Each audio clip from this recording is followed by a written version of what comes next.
Hello, അജയൻ്റെ രണ്ടാം മോഷണം എന്ന ചിത്രത്തിൻ്റെ 4-ാം ദിവസത്തെ കേരള ബോക്സ് ഓഫീസ് കളക്ഷൻ റിപ്പോർട്ടാണ് ഇന്നൊരു വീഡിയോ ഭാഗത്ത് ഉൾപ്പെടുത്തിയിരിക്കുന്നത്.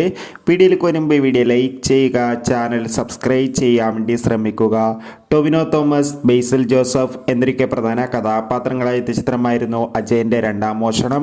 ചിത്രത്തിന് മികച്ചൊരു അഭിപ്രായം തന്നെയാണ് 4-ാം ദിവസവും വന്നുകൊണ്ടിരിക്കുന്നത്. അതുകൊണ്ട് തന്നെ എല്ലാ സിനിമാ പ്രേമികളും ഒരേപോലെ ചിത്രത്തിൻ്റെ കളക്ഷൻ റിപ്പോർട്ട് അറിയാൻ വേണ്ടി കാത്തിരിക്കുകയാണ്. നമുക്കിപ്പോൾ കിട്ടുന്ന അപ്ഡേറ്റുകൾ പ്രകാരം അജയൻ്റെ രണ്ടാം മോഷണം എന്ന ചിത്രത്തിന് 4-ാം ദിവസമായി ഇന്നലെ മികച്ചൊരു ബുക്കിംഗ് തന്നെ നടന്നിട്ടുണ്ടായിരുന്നു. അതുകൊണ്ട് തന്നെ തിരുവോണനാളിൽ ഏകദേശം 2.5 കോടിക്കടുത്ത് തന്നെ കളക്ഷൻ നേടിയെടുക്കാൻ വേണ്ടി സാധിക്കുമെന്നാണ് ട്രാക്കിംഗ് റിപ്പോർട്ടുകൾ സൂചിപ്പിക്കുന്നത്.